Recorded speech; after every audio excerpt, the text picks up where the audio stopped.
How would you describe this weekend's events? Well, I think first, Ellie, we've got to pay tribute to the members of our armed forces who've conducted a very slick operation.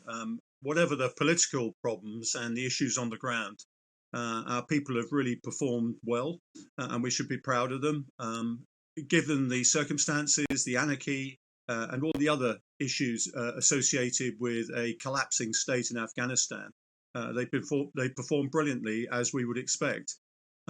What we have to deal with now is a Taliban that is trying to establish its own power. There's going to be anarchy, there's going to be scores settled, and there's going to be a period of things that we don't like to watch very much indeed. But sooner or later, the Taliban will have to consolidate power in Afghanistan, in Kabul and the outlying provinces. I suspect that you'll see China, Iran and Pakistan getting involved in that process. And after a while, we'll see a new normal in Afghanistan that we'll have to get to grips with and understand. How do we get to grips with it? Well, part of it is actually saying we've moved on to a new phase now after 20 years of getting involved. I think we're going to have to do it from a distance. We're going to have to hold our nose. We're going to have to hold it at arm's length. I think there is some truth when people say this is not the same Taliban of 20 years ago. They don't want to go on their travels again. I think they want to, as I say, consolidate power. So they want to compromise as well as confront what we call the West. They've got some problems of their own, of course. They've got opposition in the Panjshir Valley in the north with the Northern Alliance. They've got the Islamic State to deal with. So they've got some issues on which they'll need our cooperation, I suspect. So I think what we're going to have to do from a distance is try and get them to moderate what we know they're like, and also to become responsible members of the international community. There, 15,000 people have been evacuated in just under 2 weeks. 2,000 of those are children. Could and should the UK have done more to evacuate more Afghans? Well, I think if you look at the scenes on the ground and the frenetic activity that our people on the ground achieved, I'm not sure you could have achieved more. Given the fact the Taliban were controlling access, they were controlling who actually got to the airport at what time, and the fact that there's a deteriorating security situation. I mean, there comes a point where you say, how many of our own people that we put in are we going to lose in order to maybe get some other people out? I think it's worth considering. We weren't in total control of the situation. The Taliban were, and we were there under sufferance. And in those circumstances, there's a limit to what you can do. And I think that limit was achieved. Considering what you've just said, what's your analysis of Boris Johnson's, plea, really, saying we'll move heaven and earth to help get people out of Afghanistan who want to leave? How practical actually is that? We haven't really seen any evidence of what that might look like. The Taliban have said they want to get Hamid Karzai International Airport back to normal, whatever that is, as soon as possible.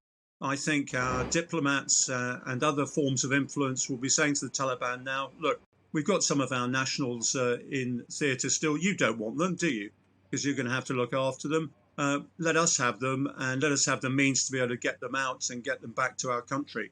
I've got a feeling that with the Taliban, as I said, facing internal enemies and also wanting to establish themselves, they'll cooperate. And I think Britain has a role to play in saying with the United States and others, look, you're going to need favours from us. And in that case, you need to cooperate. There is concern, especially, isn't there, for the American weaponry that is now in Taliban hands. They're believed to be in control of more than 2,000 armoured vehicles, Black Hawks, helicopters, drones, and even night vision goggles. I mean, what does this mean in practical terms? Yes, it's a real headache, isn't it? Not just internally. There are some factors that actually are mitigating that situation. One is the fact that the Afghans themselves don't have the technical expertise to keep this stuff running. They don't, in all cases, have the people who can actually fly, drive and operate these systems. However, what they can do is call on outside help, as I said, from China and Iran. My biggest worry actually is this stuff leaking into the hands not only of China, Iran and Russia, but also into the hands of other people who really shouldn't have them. So it could be they're going to sell this equipment for hard cash that they can use to actually run the government and start their economy again. So I would say that the biggest threat from this is not the Afghans using them, but them selling this kit to other people. Yeah, and the other concern is not just military equipment that's been left behind, but also the biometrics, data on all those people who helped either UK or US troops over the last 20 years or so. You know, out of the US, Joe Biden's made a statement just in the last 2 or 3 hours or so saying that he thinks there is an imminent threat that is credible. Very likely there's going to be another attack. When we get a statement like that, from your experience, how serious does that need to be taken? Is it almost saying it's inevitable? Yeah, if it's a specific threat, then they have specific intelligence. And I would hope that the United States, with all its infrastructure for detecting these things, is actually going to preempt it before it actually happens. The problem is that these things happen on a daily basis in Afghanistan.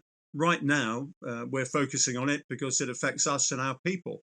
But I think if one paid more attention to what goes on in Afghanistan, I'm afraid this is part of the fabric. Somebody is either blowing somebody else up, or there are assassinations going on.